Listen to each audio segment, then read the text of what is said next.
Live from the Isle of the Dead. This is Healing Gift of Love, episode 14.0. We're on a whole new track. We've passed the Day of the Dead and Halloween and all the troubles where I went out to see Fantasy Fest in Key West. I survived with some losses, reconnected with some friends, chastised them for drinking too much and getting me stirred up. And I fell into some bad habits, but we're back now. So we are alive in a sense. We're alive always. We're always alive and conscious within the moment. In other words, we're always alive and conscious within a moment that cannot be grasped, cannot be clung to. So that if I misplaced my laptop because the rainstorm had somebody help me move everything while we were filming to someone's house, I got it back. But you can't cling to it. You can't react and lose your mind.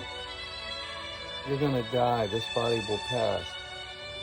So now today, we're going to return not to Keith Dowman.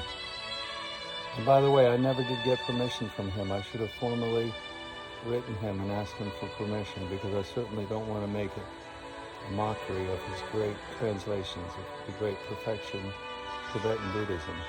Today, we're going to read from this book,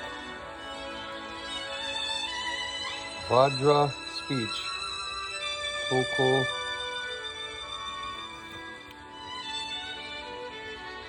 Urgyen Rinpoche. Tulku is like what my teacher was called, a walk-in. A being that's conscious, that comes consciously remembering his past lives and volunteers to come to serve, to work for the great liberation. Well, it is great, the self-liberation of all sentient beings, to show that there's no difference between samsara and nirvana within the great perfection teaching. Now, we're going to read from Vajra Speech. Remember, this is not Paul Hinton, the great teacher. This is Paul Hinton introducing things like this, the mandalas. And no, that has nothing to do with the Germans. This is Tibetan card.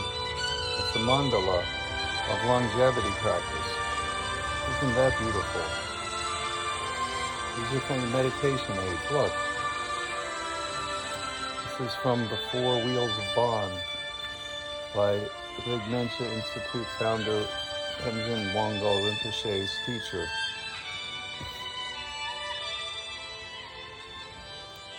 We're listening to Vaughan Williams, Rolf, and it's pronounced Rafe, Vaughan Williams, my favorite 20th century composer. I hope you like him too. This is The Lark Ascending. Again, this is Rafe, it's spelled Ralph, Vaughan, V-A-U-G-H-N, Williams.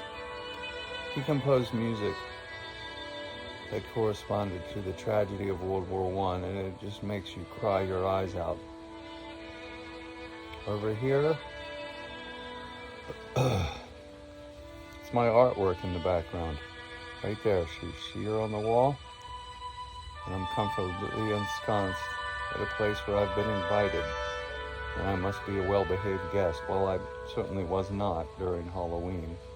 I dabbled in all sorts of things that are prohibited by the Sangha.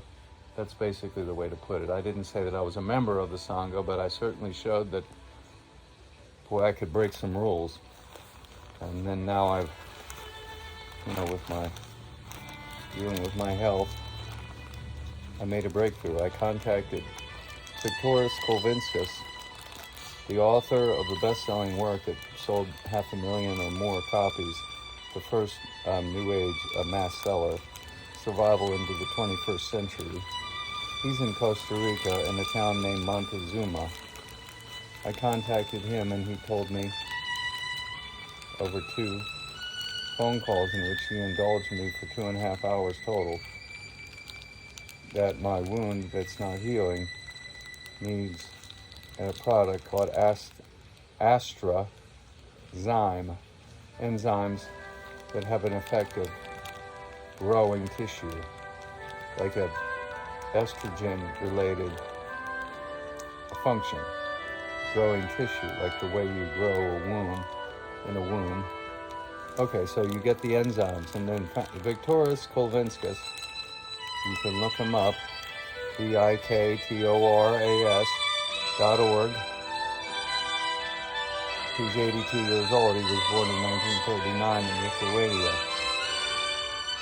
He's demonstrably psychic, and he's one of the founders, or the founder, of the raw food movement. And with Adam Wigmore at the Hippocrates Institute in Boston, a long time ago in the 70s, they pioneered the use of wheatgrass juice and juicing and raw foods, uncooked vegetables, because the enzymes are what you need. And once it's cooked, the food loses its enzymes. The enzyme therapy that he recommended would be supplements that he's from a company for which he's a consultant. And he said they've done test trials in Taiwan. And it works almost like what they claim for stem cell therapy. It gives the body access to enzymes that help it access the amino acids. So you supplement with the proper amino acids and minerals in this supplement. The enzymes in the supplement with the minerals in the supplement and the other minerals you add to it and the amino acids with the effect of the estrogen. In this product that's manufactured by a company spelled as follows, ASTRAXYM,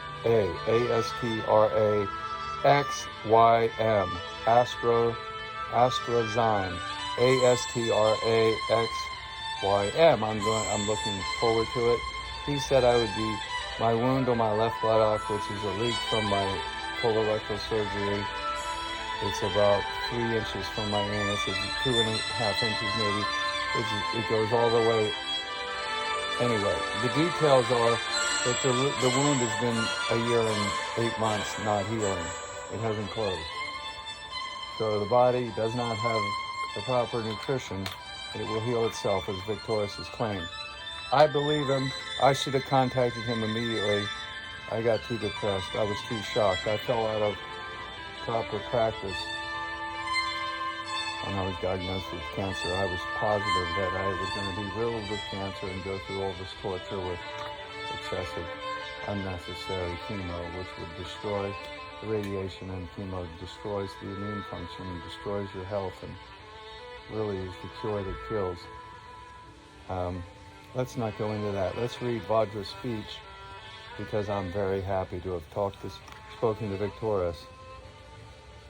All right, we're just in the middle at page 72. Now this book is Vajra Speech. Look. The Pith instructions for the Dzogchen Yogi.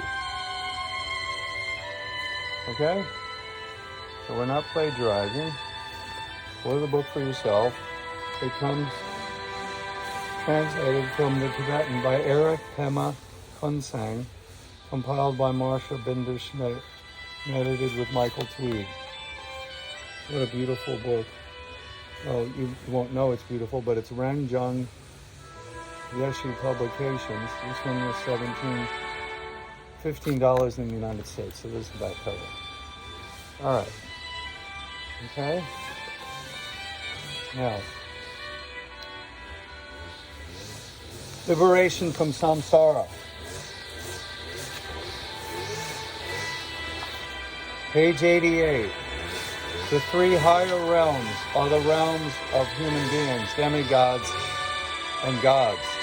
The 3 higher realms are the realms of human beings, demigods, and gods. An even higher achievement is liberation from samsara, rebirth in one of the Buddha fields. It's an interesting claim. That means liberation from having to exist in a body, rebirth in one of the Buddha fields, in which you remain in the timeless realm of some sort, perfectly free and very happy, from which you could then volunteer to return to samsara to prove that there's no difference between nirvana and samsara. Higher than even liberation is Buddhahood, complete enlightenment itself. Liberation of thoughts and emotions. Liberation is only possible through realizing the basic unity of experience and emptiness. In other words, you experience it and it dissipates, and you just keep experiencing and it dissipates, dissolves. When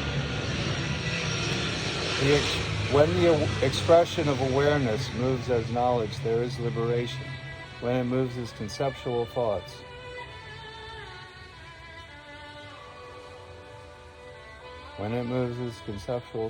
think about it. What would they say? What are they saying to you? When the expression of awareness moves as knowledge, there is liberation. But when it moves as conceptual thoughts, there is confusion. Interesting. This is the Great Perfection teaching. This is not an intellectual masturbation or philosophy course. This is the teaching of this, and I'm reading from it, not as an expert, but somebody's reading. Liberation is only possible through realizing the basic unity of experience and emptiness. When the expression of awareness moves as knowledge, there is liberation. When it moves as conceptual thoughts, there is confusion. In the essence itself, there is no waxing or waning. Both confusion and liberation occur in the expression. In other words, even being confused is part of it, I suppose. Let's go into this, let's analyze it, and let's finish the paragraph. While awareness is itself being recognized, thoughts are like a reflection appearing on the surface of a mirror. No matter what kind of image may appear, white, red, black, beautiful or ugly, the mirror is not harmed in any way whatsoever. Nothing remains on it. Likewise, in the continuity of awareness, the vivid wakefulness, all that arises, any possible thoughts that might move, are all the expression of awareness. One is able to understand that the thoughts, they are harmless, just like the play of children. This is confidence in liberation. Next, meaningful. These are all translations and then elaborations on the Tibetan words. Meaningful. In this life, only the pursuance of Buddhahood, the state of complete enlightenment, is meaningful. Means and knowledge. The potential for enlightenment is present as the nature of our own mind. To recognize this fact is the knowledge aspect. In order to fully facilitate this recognition, we apply the means. What are the means? Visualizing the Buddha, making praises, performing different types of conceptual practices. The true path of the Buddhas is the unity of means and knowledge. It is not sufficient to simply apply the means. Think about that. It is not sufficient to simply apply the means. Thinking that a superior being is outside of oneself and making offerings and praises to that external image.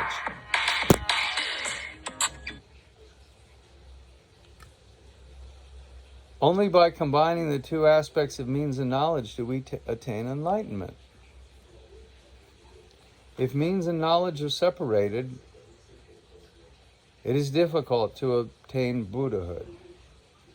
If you think about it, actually it is impossible to complete a work, even in the samsaric world. Samsaric is a derivation of the word samsara, S-A-M-S-A-R-A, samsara, which refers to the world of ever-changing illusion.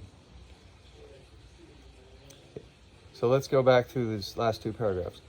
Repeat. Remember, the only thing that's meaningful is seeking the Buddhahood. Everything else evaporates.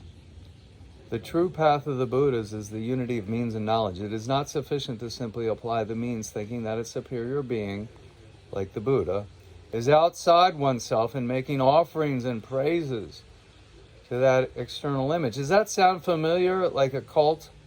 Scientology and these groups?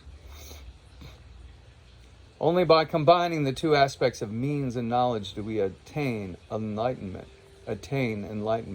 If means and knowledge are separated, it is difficult to attain Buddhahood. If you think about it, actually, is it impossible? It is impossible to complete a work, even in this samsaric world, without means and knowledge. The basis of the Mahayana is the two precious kinds of bodhicitta. Okay, well, you may not know what bodhicitta is, compassion and so forth. The basis of the Mahayana, just listen. According to the Sutra path, one accomplishes enlightenment through emptiness and compassion. Emptiness is the path of knowledge, and compassion is the path of means. Emptiness, seeing through everything, seeing that it's illusory, is the path of knowledge, realizing that there's nothing there that lasts.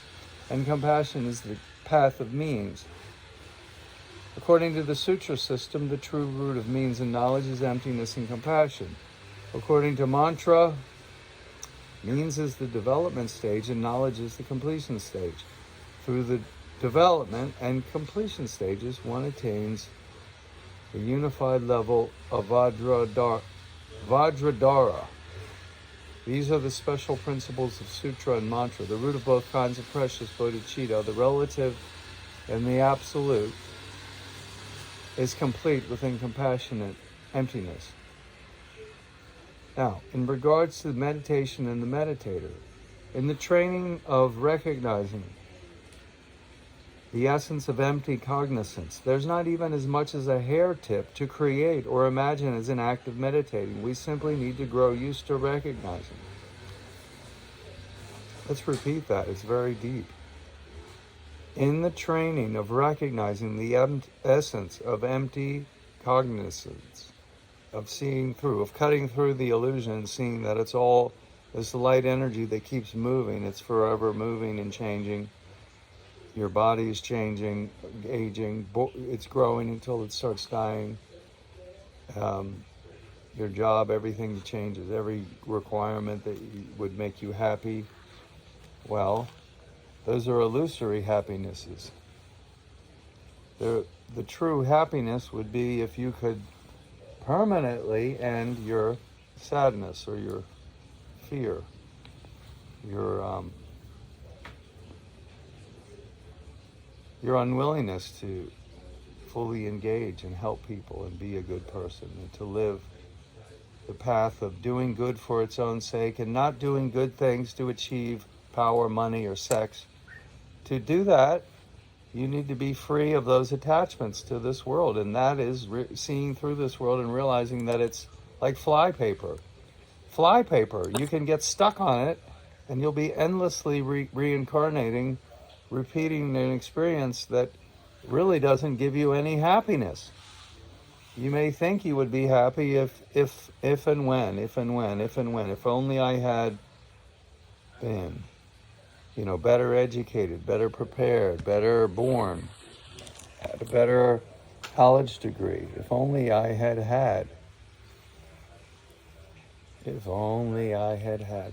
You see, this is the realm of suffering, going in that direction. So, if means and knowledge are separated, it is difficult to obtain Buddhahood.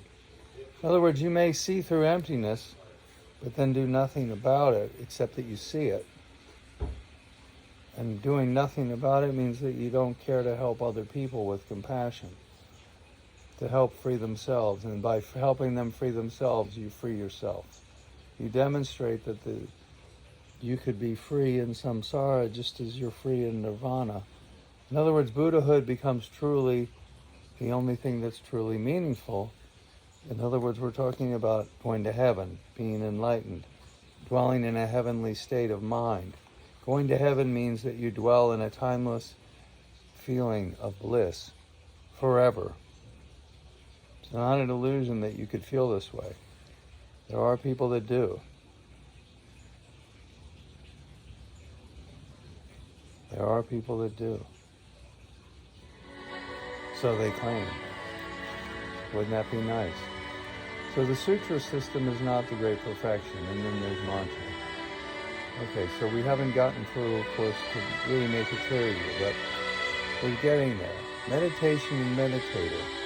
In the training of recognizing the essence of empty cognizance, there is not even as much as a hair tip to create or imagine as an act of meditating. We simply need to grow used to recognizing. In the training of recognizing the essence of empty cognizance, there is not even as much as a piece of hair to create or imagine.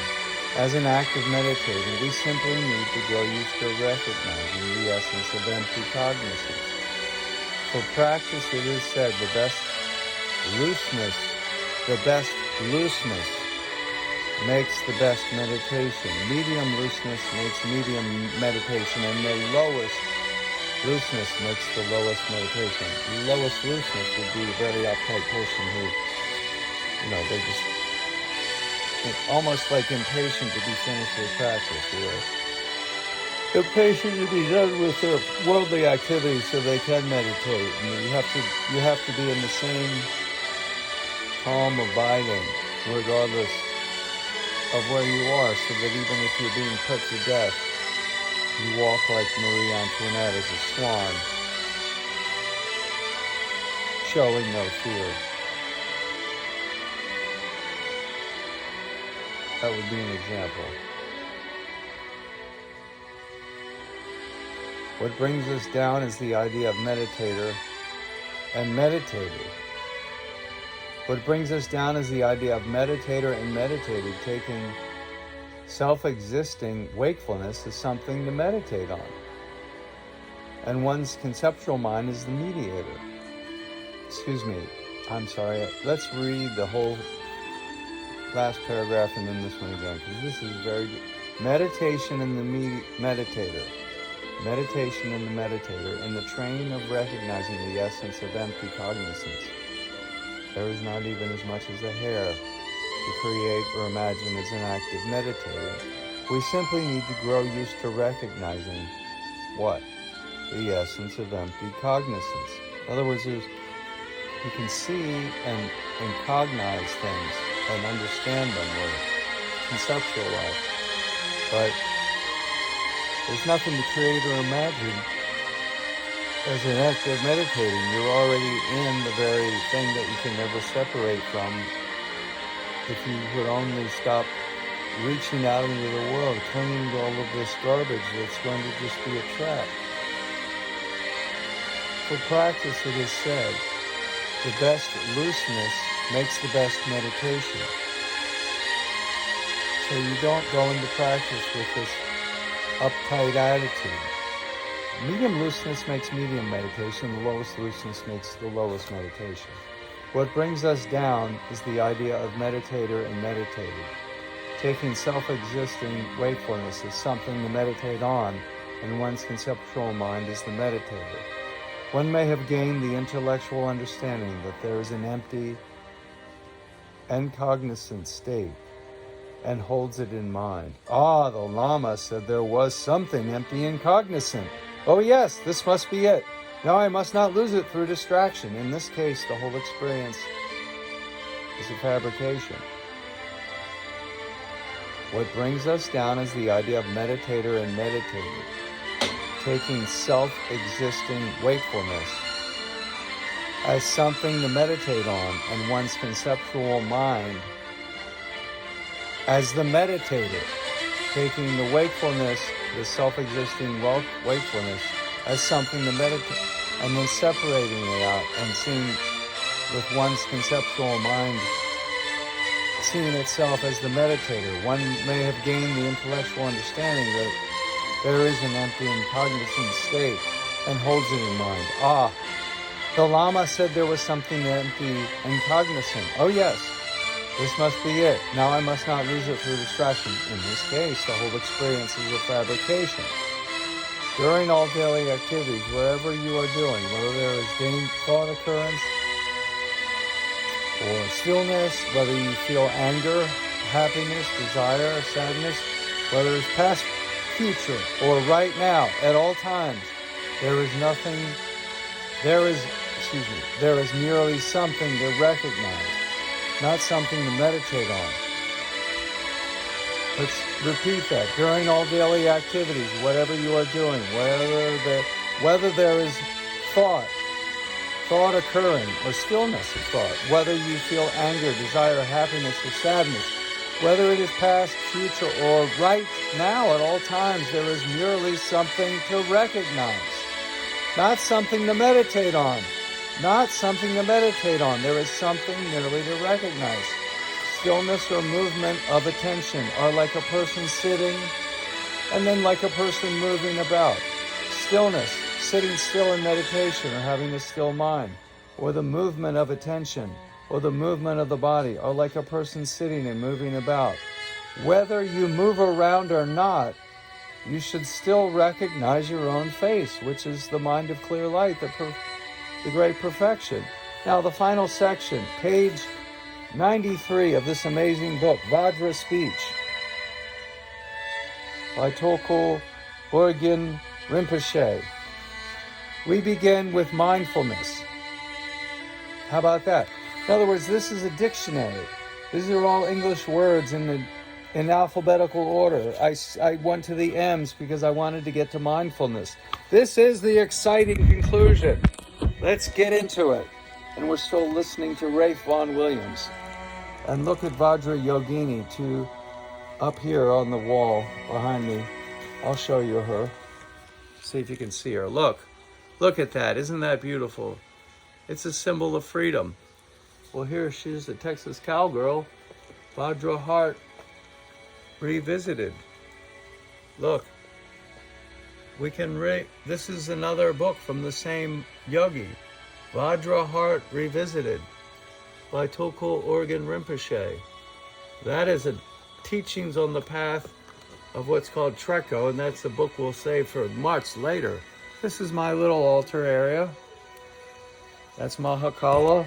These are my prayer bowls. See? Look. And we're going to ring them. Okay, we're going to talk about mindfulness and finish this show. But what I'd like to do is get people into it. I've got 8 prayer bowls here. We're going to do, because I can only reach the big bowl, we're going to reach the big bowl and we're going to say the 5 syllables that manifest. They correspond to the 5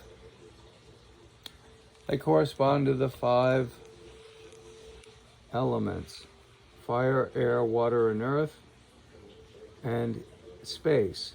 That goes as follows: fire, air, water, and earth, or plasma, gas, liquid, and solids. And the root syllable of fire is Ra or Ram. For air, it's Yam. Air corresponds to the intellect or Mercury or the thinking processes, like the wind. And Ya, the root word Yam, Yam syllable, is the same sound of knowledge. Nya, knowledge, gnosis, Gnosticism, knowledge, breakthroughs. Yam corresponds to what? Air, or gas in chemistry. In chemistry, they call the 4 elements plasma, as in the sun, air, gas, and solid. In the Tibetan Buddhism, they just use the traditional shamanic words fire, air, water, and earth, and space, or void, or emptiness. Space is Ah. Fire is Ram. I told you now, air is what? I think you remember. What do you think water sounds like? Take a wild guess. Have you heard of the Ramayana? Mama. Mam is water. And Ka, calm, is earth. So it goes as follows. That's space. And then we bring in fire. We ring the bell. Ram. Air. Yum.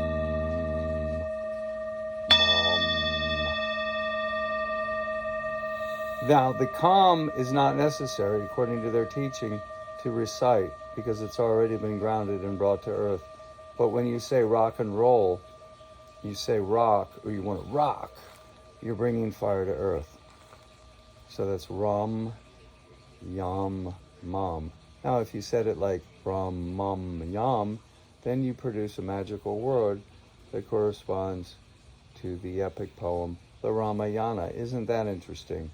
And Rama, the great avatar that preceded Krishna, 13,000 BC approximately in India, but it wasn't called India then. India is the British name for the Indus River. There's a whole different set of words in India and a whole separate history that the British suppressed because they didn't want to know that civilization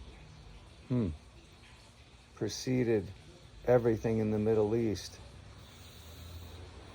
In India, and before that in Atlantis, according to legend, it did not start where the Bible is a degenerated, half-assed attempt to do what the Tibetan Buddhists are describing. The Catholic Church is a copy.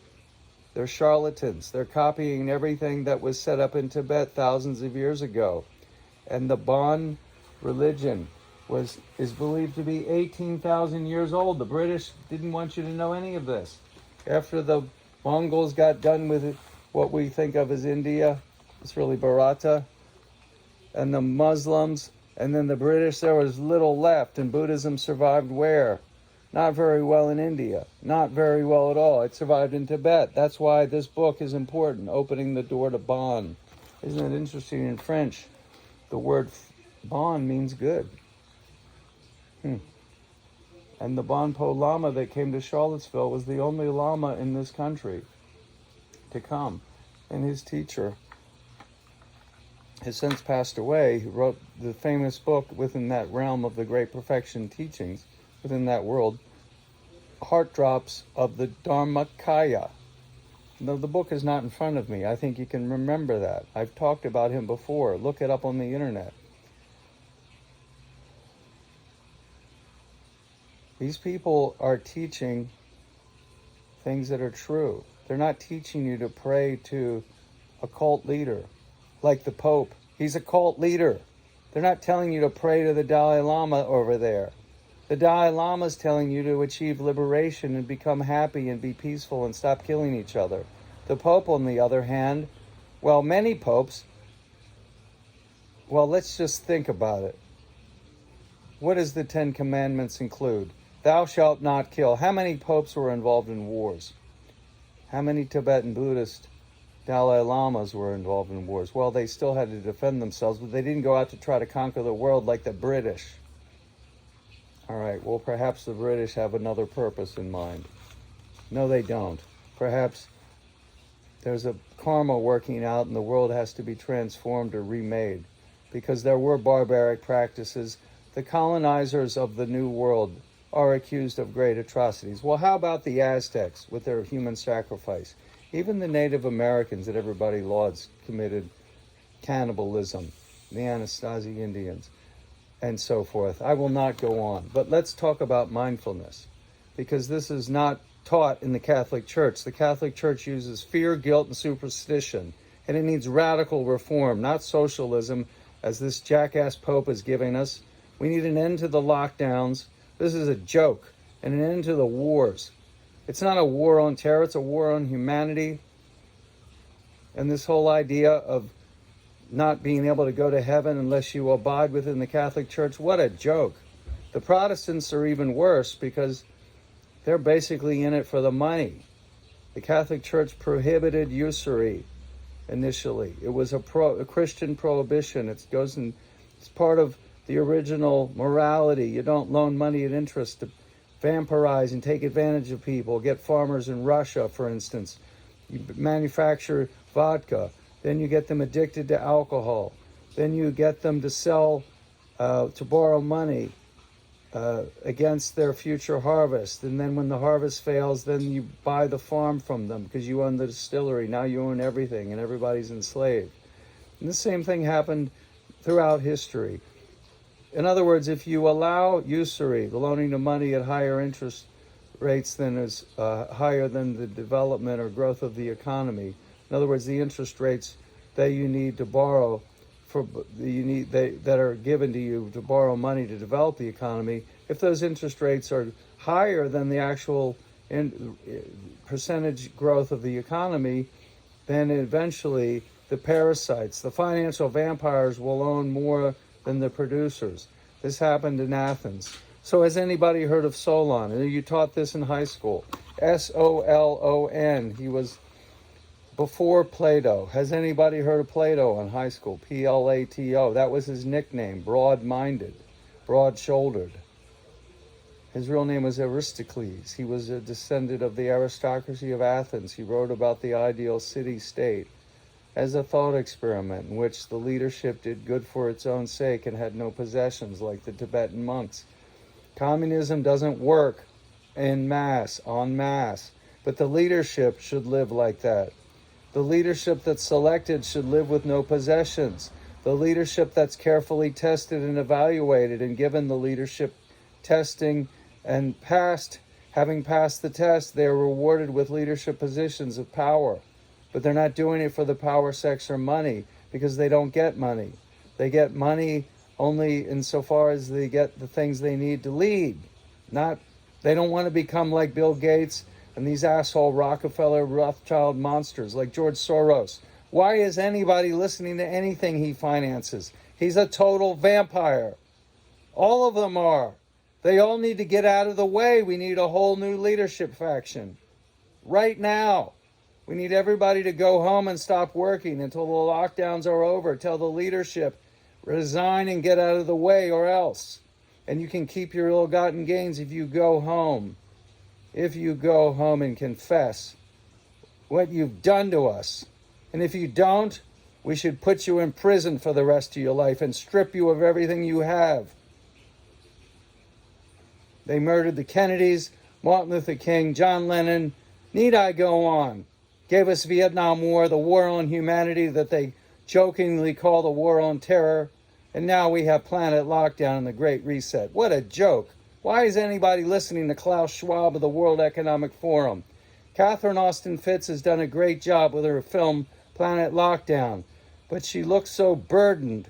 She doesn't know how to lead like I do. To tell people, wake up on the 4th of July, no later than next 4th of July. Stop doing anything the elite wants. Stop listening to them. En masse, let's all demand a mass strike and brand new elections immediately, perhaps by November 4th, 2022. Everybody in power steps aside. We start over because the elections are all illegitimate until we can have proper voter identification and verification. How are we going to do that? Well, I'll tell you, darlings, it's pretty simple. Have you heard of Bitcoin? You can anonymously verify that you own the Bitcoin, that you are you, and that Bitcoin that you're buying from someone else or another exchange, another authority, another person holding it. You press the buttons and do it, and the blockchain technology verifies that you are you, and that Bitcoin is for sale, and that Bitcoin's really available, and it's really at that price, and you pay for it, and you get it, and it stays at that price until the price changes because of the market. But you really own it. You can't hack it. You can't steal it.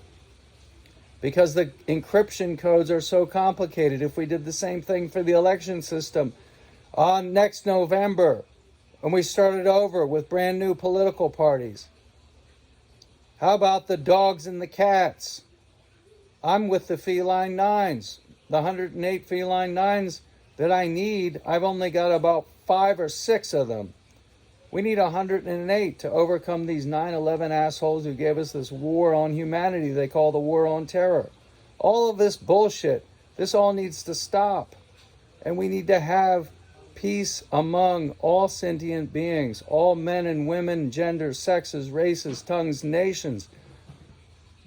And we need to find out about what they're doing with this technology that could make you live 1,000 years. Don't you realize Bill Gates and these clowns know how to live hundreds of years according to the technology that they're being told, or at least they think they know. But they don't want to tell you that, and they don't want 10 billion people living 1,000 years. They want to be 1,000 years and appear as gods, and have all of you dumbed down and die at age 60 or 70.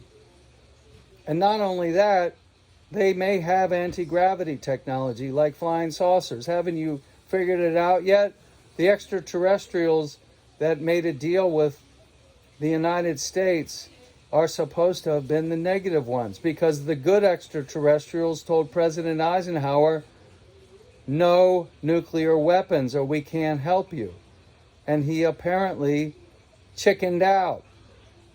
He chickened out.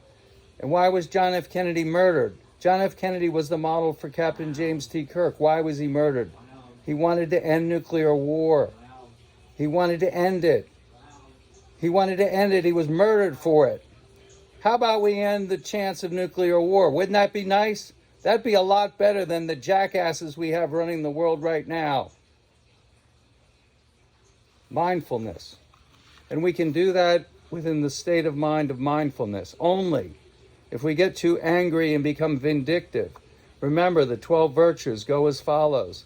Has anybody been taught the 12 virtues in high school? Has anybody even heard of Aristotle and Solon? And I forgot to mention, Solon took the land that the parasites, the financial vampires, had ended up owning. They owned everything around Athens. And he redistributed the land to the people who knew how to grow food so they could make some money. They could support themselves rather than simply working like slaves and serfs. And who in their right mind thinks the United States was founded on slavery? Alexander Hamilton, has anybody heard of him? Which dollar bill is he on?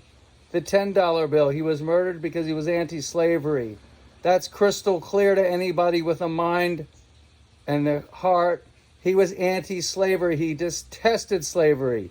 He was a bastard son from the islands that was sent north by the good Jews of the islands. His mother was Rachel Levine. She was probably Jewish, married to an impoverished nobleman.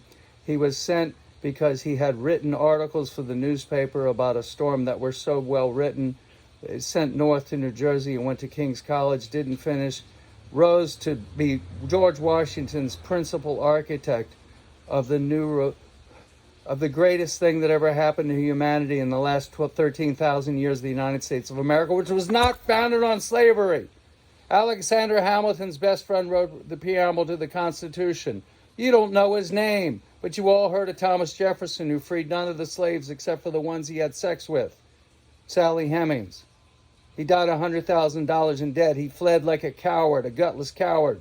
He didn't fight in the Revolutionary War like the others. Hamilton fought. And he was murdered. He was shot by Aaron Burr. Who was Aaron Burr to you? Thomas Jefferson's vice president.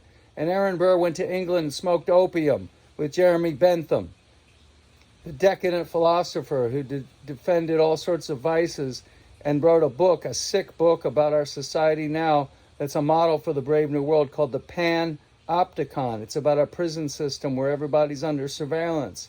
Sound familiar? Jeremy Bentham, Panopticon. Look it up. Aaron Burr went to go smoke opium with him. He might have been working for British intelligence, the evil empire of the time. That's who gave you slavery. And Solon of Athens freed Athens of the financial parasites, redistributed the land, and there was a golden age thereafter. That's what Plato's talking about. Socrates was put to death for defending all of this idea of doing good for its own sake and not for power, money, and sex. And he stood up to the corrupt interests that had led Athens to its destruction. The Athenian leadership knew not to fight Sparta, because if Sparta and Athens fought each other, the evil empire of the day, does this sound familiar, would get everything. Who was the evil empire? Same evil empire we have now, which is centered in London. Back then it was centered in Persia and Babylon. And Alexander cut them to pieces. Alexander the Great saw that one of Socrates' students, Xenophon, had survived the Spartan group's mercenary work for one of the Persian kings. and the Persian king was in rebellion against his brother, and he was killed, and the 10,000 Spartans were left, and their Greek allies, total 10,000 were left in Persia with no leadership, because that asshole king that was fighting his brother killed his brother. The Spartans were working for the dead brother. Now they're trapped. They were invited in for talks to the new king. The leadership was murdered. It was total panic. No, there wasn't, because Socrates' student Xenophon, Xenophon, led them back and cut like a knife through butter all the way back to Greece. And Alexander the Great knew that they could destroy the Persian Empire with a smaller committed force, just like the 300 defended themselves, the 300 Spartans against the Persians at Thermopylae that Brad Pitt played so elegantly. The prophecy was about that battle, that when the Persians invaded the evil empires coming with a 1,000,000-man army, blah, blah, blah. The Greeks, a small number of city-states with smaller forces. Spartans had two kings, co-kings. One king, according to the prophecy of the Oracle of Delphi, if he was willing to sacrifice himself, Greece, or Hellas, it was not Greece really then, it was Hellas, Hellas, would be saved. So the Spartan king, Leonidas, went with 300 men and 700 auxiliaries to Thermopylae, to a pass that the Persians couldn't cut through. He held off the 1,000,000-man army until they were betrayed by an asshole who showed the Persians how to come up behind him, and they were hacked to pieces. One of the greatest demonstrations of heroism and courage. The Persians sat there combing their hair, waiting for the Persians. They combed their hair, their long blonde hair. They were actually blonde-haired. Fair-haired, like Vikings. And they fought the Persians fearlessly. They enjoyed it, and they died heroically. And Alexander did the same. This was 480 BC. Alexander, in the 330s, destroyed the evil empire of the day. Abraham Lincoln did the same thing. He nearly destroyed the British Empire. He was going to take the war to Canada and drive the evil empire out of Canada. Who gave us slavery? The British, the evil empire, the European bankers gave us slavery, not the founders. George Washington was convinced by Alexander Hamilton to free his slaves upon his death. No, upon Martha Washington's death, because her rich asshole family wanted what? Slaves! George Washington realized it was wrong. Nobody seems to know that he freed his slaves and her slaves upon her death in a secret provision of his will. Thomas Jefferson resigned from his cabinet because Alexander Hamilton was his intellectual and moral superior. Now do you get it? Are you waking up yet? Andrew Jackson should not be on the $20 bill. The Liberty Bell cracked when he signed the bill that sent the Cherokees to Oklahoma on the Trail of Tears, and they lost their ancestral lands. Thousands of years of incarnating there, familiarity, going to this miserable place, because the Scottish Rite Freemasons and other assholes saw that there was gold and other things they wanted on their property. So they stole that land. There's a curse on them. The Liberty Bell cracked. So I'd take Andrew Jackson off the $20 bill, not Alexander Hamilton. I wouldn't take Ulysses S. Grant off. I don't care how much of a drunk he was. He smashed the evil Confederacy. You can't defend slavery, no ifs, ands, or buts.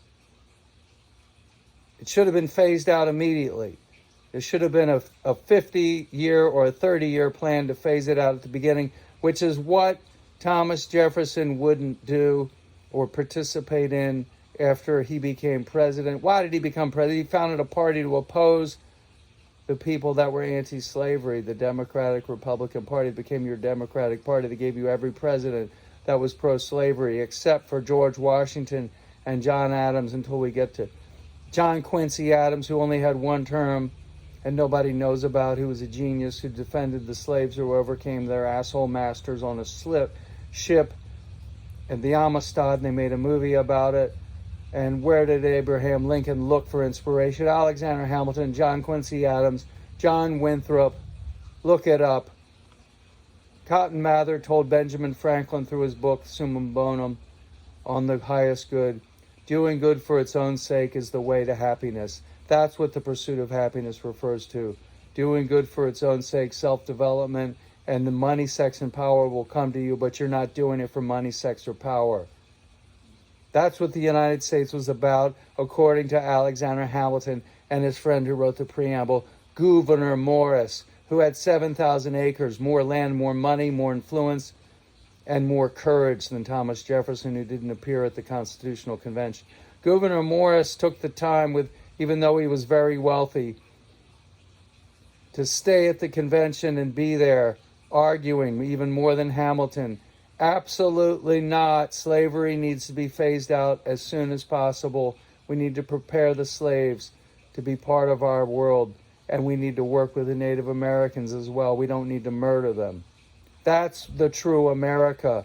We the people, in order to form a more perfect union, establish justice, ensure domestic tranquility, provide for the common defense, promote the general welfare, and ensure the lessons of liberty to ourselves and our posterity, do ordain and establish this Constitution of the United States of America. And these jackass populists want to go on and say that the Constitution was a big mistake. The Articles of Confederation, like the Confederacy had, was better. Would you like to live in the Confederacy if you're black? How hard is it to figure out the Confederacy was wrong? Good grief. And they wanted to form a bigger slave empire, the people that formed the Confederacy. They wanted to keep at it. And the Habsburg Emperor Maximilian went to Mexico, and he was defeated by a Lincoln ally. There's a movie about it with John Wayne and Gregory Peck, but nobody understands the context of this. The British organization, the British intelligence in Montreal, had a hand in murdering John F. Kennedy, while it was also had a hand in John Wilkes Booth murdering Lincoln and getting away with it and surviving. That son of a bitch survived. He faked his death. Somebody else died in the barn. Isn't this incredible? And they poisoned Franklin Roosevelt at the end of World War II. They probably poisoned Warren Harding because he was too pro-American. An anti-British empire, anti-evil empire. The 20th century and now the 21st century has been decided by the battle between the evil empire of the day and the forces of what you see in Star Wars, represented by the Republic. The Nazis were clearly not good, but the evil empire of the British instigated Hitler to attack the Russians so that the British Empire could destroy their adversaries by having them destroy each other. That's how they did World War I. How many monarchies survived? The Windsors. What's the name mean? Wind, Prince of the Air, Lucifer, Winds d'Or, gold, golden winds, David Bowie's Golden Years. It's a magical name. These people are doing forms of magic with the greatest collection of jewels in the world. Wake up, idiots. They don't deserve to be doing what they're doing right now, pushing you towards depopulation. They want 1 billion people left by 2030 or 2040. Some of them. The Chinese, of course, are just being used. The globalists don't care about the Chinese. They're going to sacrifice them in the coming war. That's going to wipe out all of you. You idiots, wake up. They're planning on setting up the Chinese to invade the West Coast. And we're being invaded by all sorts of illegals. The whole country is being dismembered. There'll be no more United States of America. Roughly, I would say by 2026, it'll be done. We're going to barely survive the Chinese onslaught. Thank God for the Space Force and the anti-gravity tech. And there are benevolent extraterrestrials, and the CIA does not want you to know about them. They don't want you to know about them. So they make you think, with all of this fucking bullshit movies and these fake History Channel revelations of the secret space program and these fake assholes that come forward from the secret space program, they're all part of the CIA and American, no, it's not American, it's the evil empire's disinformation campaign. So there is a secret space program. They're off-world with high technology like Star Trek. But to confuse you about it, they have fake whistleblowers come forth that you think are like Julian Assange, who is also another problem, but we're not talking about that. But they put these people on Gaia TV and History Channel. Sean David Morton knows about them. David Wilcock thinks he's the reincarnation of Edgar Cayce. Well, if he was, he would just prove it by his work, not by claiming he's the reincarnation of the American sleeping prophet Edgar Cayce. He's full of shit. Benjamin Fulford, another one, full of shit. Corey Good, secret space program survivor. For those that don't know what I'm talking about, don't worry about it. But what I'm saying is what you see on the Ancient Aliens and all that, it's so half-assed and so poorly done, forget it. You'd be better off listening to me than watching that bullshit and sucking down those stupid television commercials, you idiots. They're putting false, fake whistleblowers forward so that the real whistleblowers are afraid to come forward. That you never find out the truth, that we're already involved with what's on Mars and in the moon. And the moon may be an artificial satellite, believe it or not. It's hollow, it pings. All right, we've got up to 56 minutes, and now we're going to conclude with mindfulness from the Vajra Speech, because we'll never get to world peace and the establishment of the proper elections without mindfulness. We begin with mindfulness in order to find our way out of the delusion and dualistic fixation that have gone on endlessly in samsara. Mindfulness, however, could have a definite dualistic connotation. It could be like putting a hook in a piece of meat and holding it steady so that a dog does not run off with it. There is a subject keeping an eye on the object. There is a more subtle level called watchfulness. There is a more subtle level called watchfulness. We begin with mindfulness in order to find our way out of the delusion and dualistic fixation. I'm going back to the beginning. We begin with mindfulness in order to find our way out of the delusion and dualistic fixation. Think about it. Go slow. This is very good stuff. It's very serious. So you need to think about it. Mindfulness, however, could have a definite dualistic connotation. It could be like putting a hook in a piece of meat and holding it steady so that a dog does not run off with it.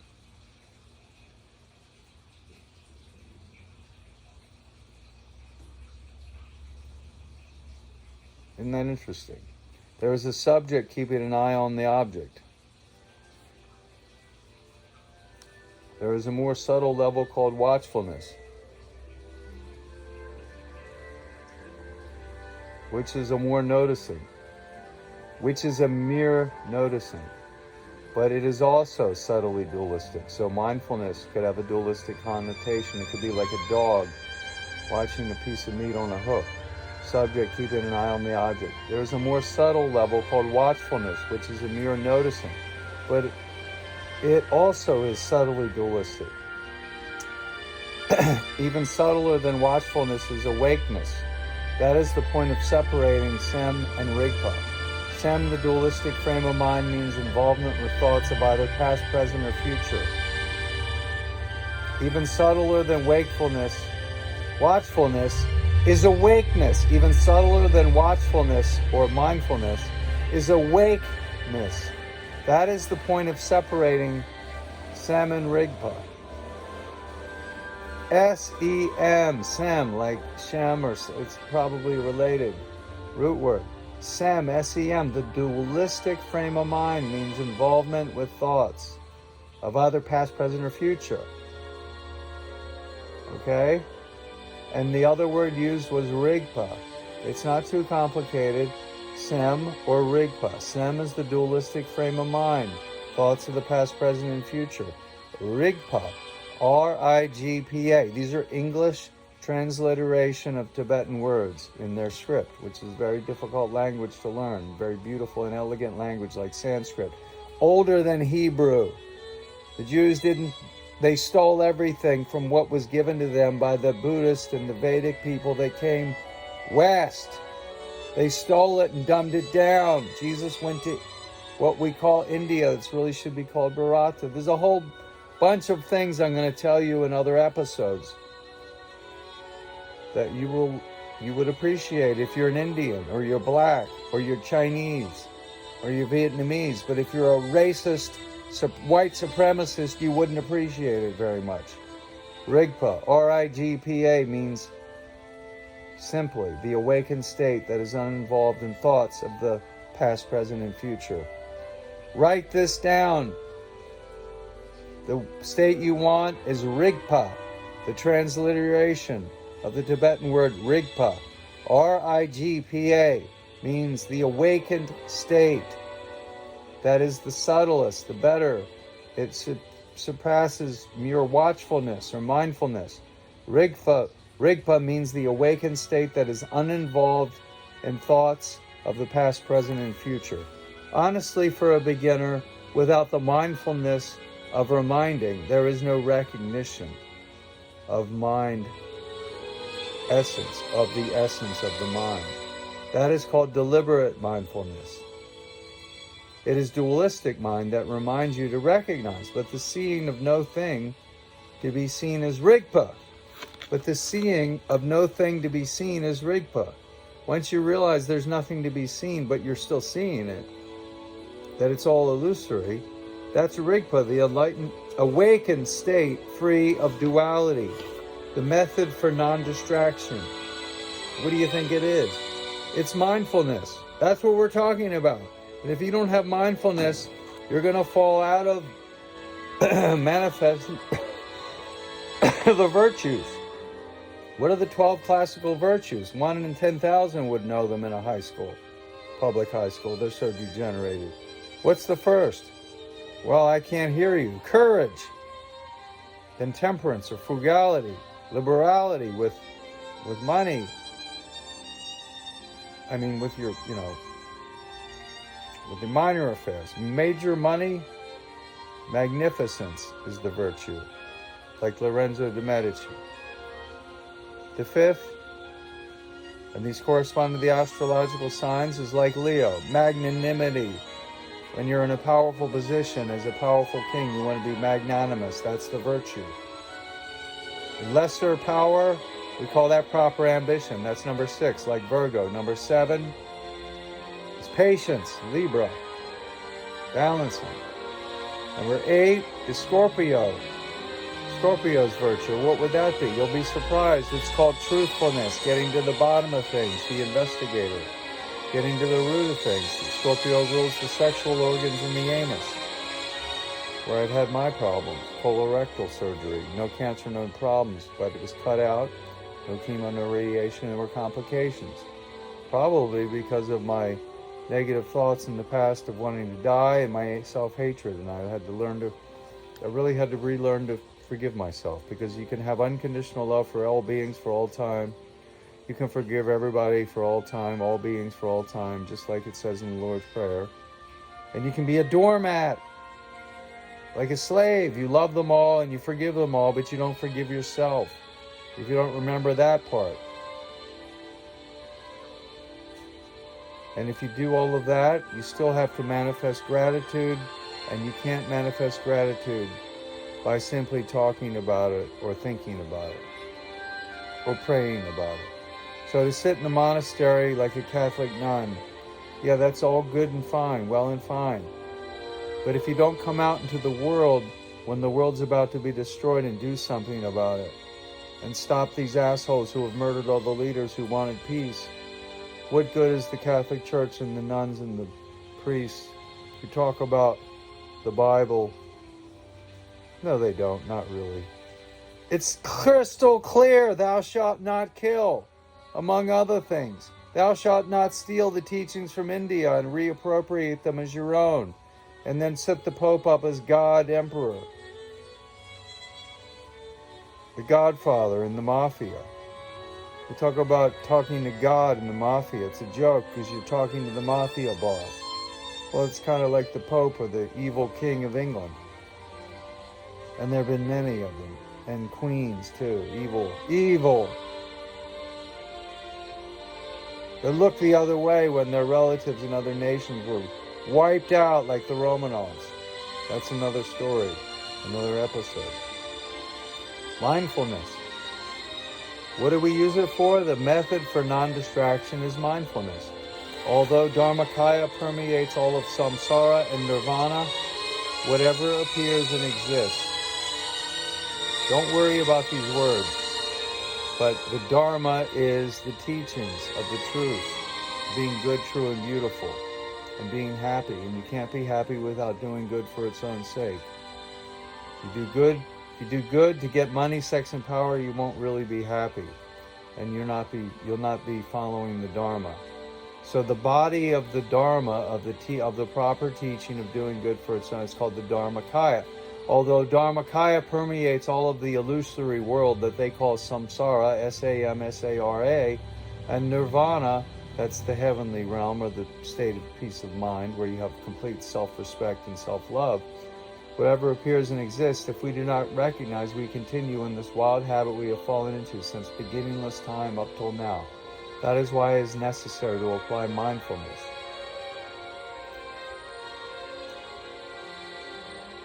Due to the power of having become acquainted with the free resting, of not meditating on something, the one will remain awake in awareness, and at that point, watcher and watch are mingled and fall away. But until then, one needs to apply mindfulness. So you got to go mindfulness, wakefulness, and then awakeness. Mindfulness, watchfulness, and awakeness.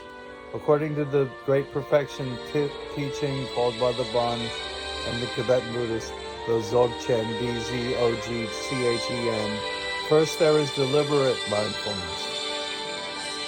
Literally the mindfulness of deliberate attention. You should exert yourself in this, and once you have become quite accustomed to it, you will at some stage automatically get into effortless mindfulness. There is no need to push.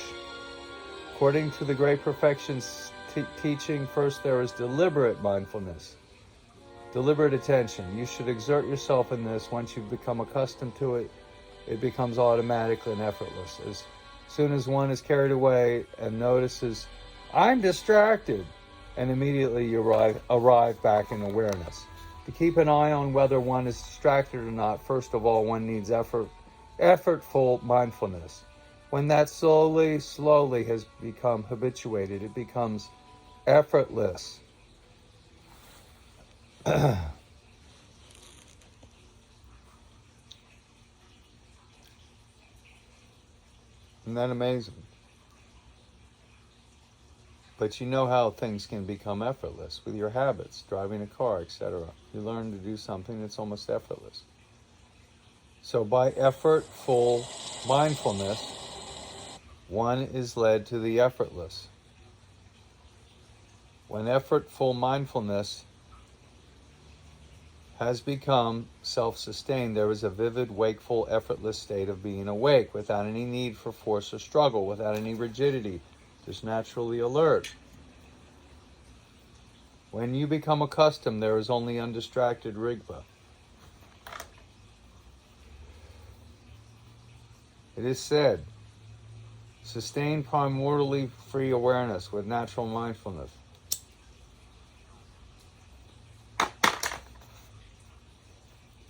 It is said, sustain primordially free awareness with natural mindfulness. This means being distracted without being carried away. Exactly as it is. Rest freely. Although this self-abiding non-distraction is called mindfulness. In this context, there is no duality. I hope you buy this book, or at least take this seriously. There's no reason to even listen to this show if you don't take this seriously. I don't want you around me if you're not taking this seriously. I don't even want you to bother talking about me. This is serious business.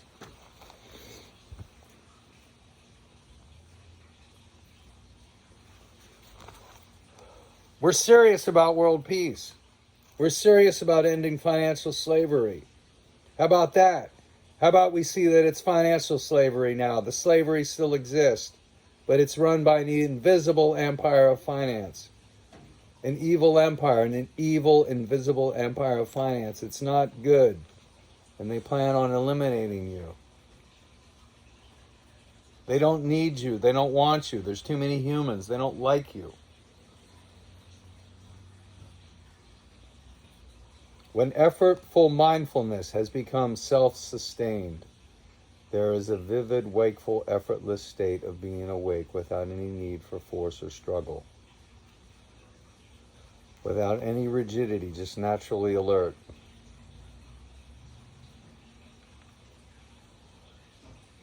When you become accustomed, there is only undistracted wakefulness, or Rigpa. Rigpa, R-I-G-P-A. It is said, quote, sustain primordially free awareness with natural mindfulness. That means without being distracted, without being carried away. Sustain primordially free awareness with natural mindfulness. That means without being distracted, without being carried away, exactly as it is, rest freely. Although the self-abiding non-distraction is called mindfulness, in this context, this is where we need to be. There is no duality. Initially, we do not need to meditate with some effort to approach the state of effortlessness. It is said the path of effort leads to effortlessness. In the middle way, this deliberate effort to meditate is called mindfulness. In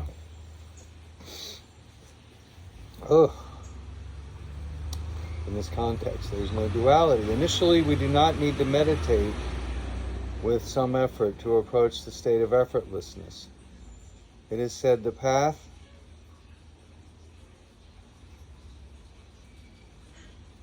of effort leads to effortlessness. In the middle way, this deliberate effort to meditate is called mindfulness. Mindfulness is attentive in that there is a sense of being alert and careful. To be both mindful and attentive is to be conscientious. Finally, the mindfulness becomes free from the 4 limits and 8 constructs. Well, these are all Buddhist concepts. Let's just skip, but we'll go right to it. According to the Mahamudra, this effort is called watchfulness. Watchfulness is like a herdsman who keeps his eye on the cattle and pays attention to whether they drink water or eat grass. Emphasizing watchfulness entails noticing how the mind is. You need somebody to keep watch on that. In the Great Perfection tradition, known as the Dzogchen, D-Z-O-G-C-H-E-N, it is called awakeness, in which mindfulness and awareness are indivisible. Mindfulness and Rigpa awareness are not two different things. To sustain primordially free awareness with natural mindfulness is to be without an atom upon which to meditate and without slipping into distraction for even an instant. That is called being mindful in the state of undistracted non-meditation. We're almost finished. Bear with me. This is very important. We're going to repeat that statement. To sustain primordially free awareness with natural mindfulness is to be without an atom upon which to meditate and without slipping into distraction for even an instant. That is called being mindful in the state of undistracted non-meditation. You should be mindful in the state of not being distracted while not meditating. By being mindful in this way, you do not get distracted, nor do you artificially meditate upon anything. Meditating is conceptual mind. Being distracted is to stray into confusion. Within the Great Perfection, mindfulness is the Rigpa. Rigpa is mindfulness. Finally, there's a small sentence about misdeeds or evil actions, referring to unwholesome, negative, evil behavior, like stealing, lying, or taking another's life. They create negative karma, and being involved in such actions does prevent the realization of Buddha nature. So guess what, assholes? You want to pay your taxes to the war machine? You want to be good citizens, good little slaves? You've just committed a spiritual crime, because the United States of America, unfortunately, has been dominated by the evil empire of finance, since the get-go, with an embattled small group that's anti-slavery fighting their asses off. People like John Winthrop, Cotton Mather, his father Increase Mather, Benjamin Franklin, James Oglethorpe in Georgia, who was anti-slavery and was overcome by the racists. Alexander Hamilton, his friend Henry Lawrence in South Carolina, was killed in the Revolutionary War. Gouverneur Morris, Schuyler in New York. Read Robert Ingraham's article from the LaRouche movement. It's on the internet, about the Manhattan Project, the Manhattan group that was anti-slavery, that founded this country and was held forth at the Constitutional Convention that slavery was wrong, led by Gouverneur Morris, whose name is spelled Gouvenour, capital Morris. He lived in what's now the Bronx, where Alexander Hamilton's house is, and his state was in, it's called Morrisville, 7,008. You never even heard of him. He was sent to be ambassador to France during the French Revolution. He should have been president, not that asshole Thomas Jefferson, who betrayed everything by not setting us on a course to phase out slavery and made the Confederacy inevitable in Lincoln's horrible war. It's not Lincoln's fault. No way, Jose. So give me a break, you populist assholes who want to say the Confederacy was a superior system with your Articles of Confederation.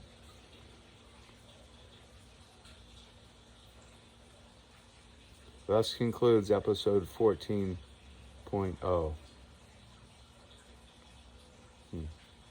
Thank you for watching.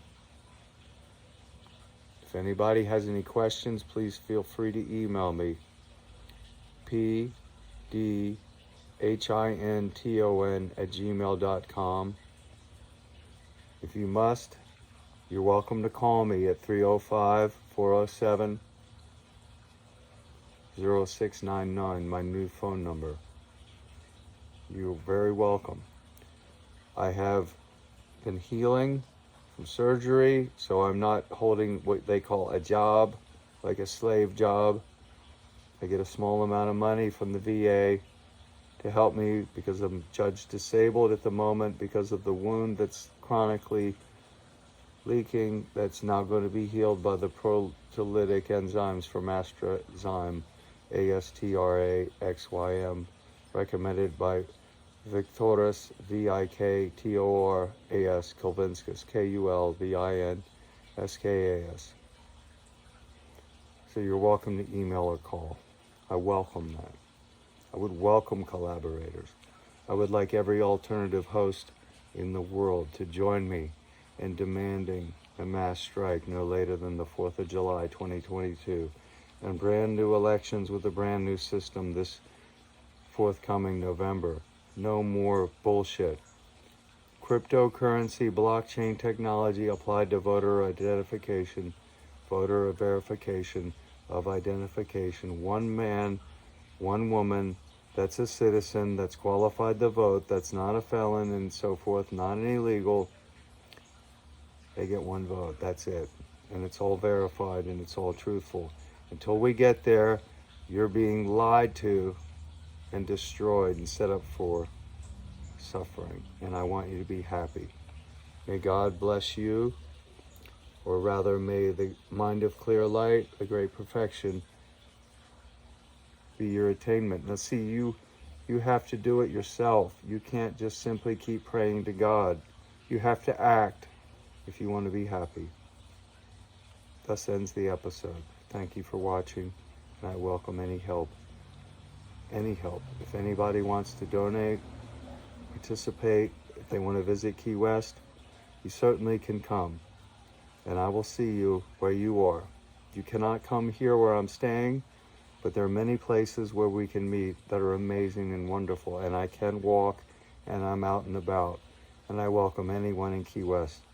Come by Pick me up and we'll go somewhere amazing when you're here. Okay, we're at 1 hour and 20 minutes, the longest show so far, and I think the best one. I'm very proud of it. Thanks for watching.